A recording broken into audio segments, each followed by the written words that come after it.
ਅੰਮੀ ਇੱਕ ਚਿੜੀ ਸੀ ਹਾਂਜੀ ਅੱਜ ਇਹਨੂੰ ਬਿਜੜਾ ਮੇਰੇ ਖਿਆਲ ਚ ਕਹਿੰਦੇ, ਉਹ ਬੜਾ ਸੋਹਣਾ ਜਿਹਾ ਆਲਣਾ ਬਣਾਉਂਦੀ ਆ ਦਰਖਤਾਂ ਦੇ ਉੱਤੇ, ਖਜੂਰਾਂ ਦੇ ਉੱਤੇ, ਬੜਾ ਉਹ ਪਿਆਰ ਨਾਲ ਮੁਹੱਬਤ ਨਾਲ, ਵਿੱਚ ਝੂਟੇ ਲੈਣ ਨੂੰ ਵੀ ਜਗ੍ਹਾ ਹੁੰਦੀ ਆ। ਬਹੁਤ ਸੋਹਣਾ। ਹਾਂਜੀ, ਉਹ ਕੋਈ ਚਿੜੀ ਸੀ ਤਾਂ ਉਹਨੇ ਬੜਾ ਖੂਬਸੂਰਤ ਇੱਕ ਨਾ ਆਪਣਾ ਆਲਣਾ ਬਣਾਇਆ ਉਹ ਬਿਜੜੇ ਨੇ। ਅੱਛਾ।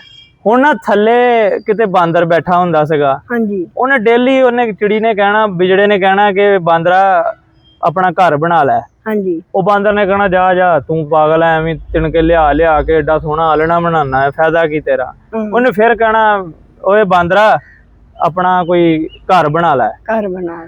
ਉਹਨੇ ਫਿਰ ਕਹਿਣਾ ਜਾ ਜਾ ਕੰਮ ਕਰ। ਬਾਂਦਰ ਨੇ ਆਪਣਾ ਖਾਣਾ ਪੀਣਾ ਯਾਸ਼ੀ ਕਰਨੀ।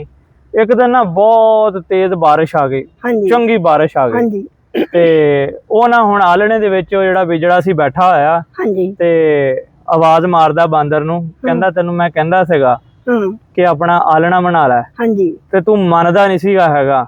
ਅੱਜ ਦੇਖ ਲੈ ਮੈਂ ਆਪਣੇ ਆਲਣੇ ਦੇ ਵਿੱਚ ਆ, ਮੈਂ ਨਹੀਂ ਭਿੱਜਣ ਡਿਆ ਤੇ ਤੂੰ ਦੇਖ ਲੈ ਕਿ ਭਿੱਜਣ ਡਿਆ ਆ। ਸਰਦੀਆਂ ਦਾ ਮਹੀਨਾ ਸੀ, ਠੰਡ ਨਾਲ ਵੀ ਕੰਬਣ ਡਿਆ ਆ ਤੇ ਮੈਂ ਆਪਣੇ ਮौज ਮਸਤੀ ਦੇ ਵਿੱਚ ਆ ਤੇ ਤੂੰ ਨਕਾਰਾ ਬੰਦਾ ਹੈ, ਨਕਮਾ ਬੰਦਾ ਹੈ, ਤੈਨੂੰ ਘਰ ਬਣਾ ਲੈਣਾ ਚਾਹੀਦਾ ਸੀ। ਉਹ ਬਾਂਦਰ ਨੂੰ ਚੜਿਆ ਗੁੱਸਾ, ਉਹ ਦਰਖਤ ਦੇ ਉੱਤੇ ਚੜਿਆ, ਉਹਨੇ ਹੱਥ ਮਾਰਿਆ, ਉਹਦਾ ਆਲਣਾ ਥੱਲੇ ਸਿੱਟ ਦਿੱਤਾ। ਤੇ ਜਦੋਂ ਥੱਲੇ ਸਿੱਟ ਦਿੱਤਾ ਨਾ ਤੇ ਉਹ ਬਿਜੜਾ ਇੱਕ ਗੱਲ ਕਹਿੰਦਾ, ਕਹਿੰਦਾ ਅਕਲ ਦਈਏ ਉਹਨੂੰ ਜਿਹੜਾ ਲਵੇ ਪਾ, ਅਹਮਕ ਬਾਂਦਰ ਨੂੰ ਅਕਲ ਦੇ ਕੇ ਆਪਣਾ ਝੁੱਗਾ ਲਿਆ ਢਵਾ।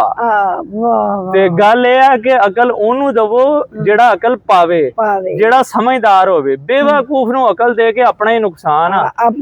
ਤੇ ਇਸ ਵਾਸਤੇ ਨਾ ਕਿਸੇ ਕਦਰ ਵਾਲੇ ਨੂੰ ਅਕਲ ਦਿਆ ਕਰੋ, ਗੱਲ ਕੰਮ ਦੀ ਦੱਸਿਆ ਕਰੋ। ਬੇਕਦਰਾਂ ਨੂੰ ਜਾਂ ਬੇਵਕੂਫਾਂ ਨੂੰ ਤੁਸੀਂ ਕੰਮ ਦੀ ਗੱਲ ਨਾ ਦੱਸਿਆ ਕਰੋ, ਫਾਇਦਾ ਕੋਈ ਨਹੀਂ ਹੁੰਦਾ, ਆਪਣਾ ਹੀ ਨੁਕਸਾਨ ਕਰੋਗੇ। ਕਦਰਾਂ ਵਾਲੇ ਕਦਰ ਪਛਾਣਨ, ਬੇਕਦਰੇ ਕੀ ਜਾਣਨ। ਬਿਲਕੁਲ ਜੀ ਬਿਲਕੁਲ।